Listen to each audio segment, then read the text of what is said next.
जय श्री राम भक्तों, राम जी कृपा चैनल में आप सभी का स्वागत है। जैसे श्री हनुमान जी महाराज चला रहे हैं। गणेश चतुर्थी क्यों मनाई जाती है, इस कथा के बारे में आज हम बात करेंगे। कौन सी तिथि को आएगी, इसके बारे में बात करेंगे। इससे पहले हमारे चैनल को लाइक एंड सब्सक्राइब अवश्य करें। तो गणेश चतुर्थी दिन गणेश जी भगवान का जन्म हुआ था। भाद्रपद शुक्ल चौथ चतुर्थी को जन्म हुआ था। तो इस बार 2024 में ये 7 सितंबर 2024 के दिन आएगी। उस दिन शनिवार होगा, तो इसलिए गणेश चतुर्थी मनाई जाती है। दूसरी कथा ये है कि माता पार्वती स्नान कर रही थी, तो उनके मैल से गणेश जी महाराज का जन्म होता है और उनको द्वारपाल के रूप में खड़ा कर देती है द्वार पर। तो कुछ समय पश्चात भोले बाबा आते हैं, उनसे आग्रह करते हैं हटने के लिए, तो नहीं हटते। तो वो उनकी त्रिशूल से उनके गर्दन को काट देते हैं। माता पार्वती बहुत क्रोधित हो जाती है। सभी देवतागण और ऋषि नारद जी उनसे मिलकर उन पास जाते हैं। वो सारी सृष्टि का विध्वंस करने वाली होती है। वो प्रार्थना करते हैं उनसे जाके।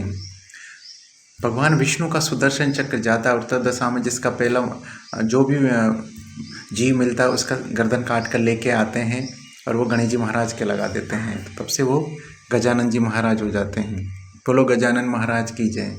इसके बाद एक कथा और आती है कि सभी देवतागण एक समस्या में होते हैं, परेशानी में होते हैं। वे भगवान भोले बाबा, जो कृपालु बाबा हैं, भोले बाबा हैं, उनके पास जाते हैं। भोले बाबा उनकी समस्या के लिए कार्तिकेय और गणेश जी को उनको बोलते हैं कि आप पृथ्वी का चक्कर लगा कर आइए। तो पृथ्वी का चक्कर लगाने कार्तिकेय जी तो निकल जाते हैं। गणेश जी महाराज सोचते हैं कि मैं चूहे से कैसे करूँगा। तो वो अपने माता पिता की ही 7 चक्कर परिक्रमा उनकी कर लेते हैं और उनको प्रणाम कर देते हैं। तो काफ़ी समय पश्चात कार्तिकेय जी आते हैं और खुश होते हैं कि मैं परिक्रमा करके आ गया। लेकिन वो गणेश जी महाराज को विजेता घोषित कर देते हैं। बोलते हैं कि गणेश जी से पूछते हैं कि आपको क्यों करें। तो उन्होंने बताया कि जो माता पिता की परिक्रमा कर लेता है वो सारी सृष्टि की परिक्रमा कर लेता है। तो उनको आशीर्वाद देते हैं कि अब आज बुद्धि के देवता हो, आपका जो भी व्रत करेगा उसके सारे सफल होंगे।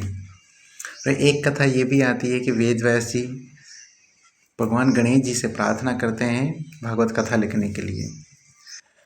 तो गणेश जी महाराज भागवत कथा लिखते हैं 10 दिन तक कंटिन्यू वो कथा लिखते रहते हैं। कथा लिखते लिखते उनका शरीर गर्म हो जाता है। तो 10 दिन हो जाता है लिखते लिखते, तो उनको जल का स्नान करवाया जाता है। गणेश जी महाराज को जल का स्नान करवाया जाता है। तो ये तभी तो जिस दिन से चतुर्थी से लेकर अनंत चतुर्दशी तक गणेश जी महाराज की सेवा पूजा पाठ किए जाते हैं घरों के अंदर। महाराष्ट्र मुंबई में इस गणेश उत्सव बहुत धूमधाम से मनाया जाता है। सभी अपने घर में मिट्टी के गणेश जी लेके आते हैं और पूरे देश में लेके आएंगे और गणेश जी महाराज को फिर उनका उसी प्रथा के अनुसार सभी लोग उनका विसर्जन करने के लिए जल में लेके जाते हैं। जैसे वेदव्यास जी की कथा के अनुसार जब वेदव्यास जी ने उनको जल में स्नान कराया था, उसी प्रकार सारे भक्तगण अपने अपने गणेश जी महाराज को 10वें दिन होने में अनंत चतुर्दशी के दिन उनको लेके जाते हैं। तो ये गणेश चतुर्थी इस बार 7 सितंबर 2024 शनिवार को आ रही है। तो सभी भक्तगण इस गणेश चतुर्थी को धूमधाम से मनाएं।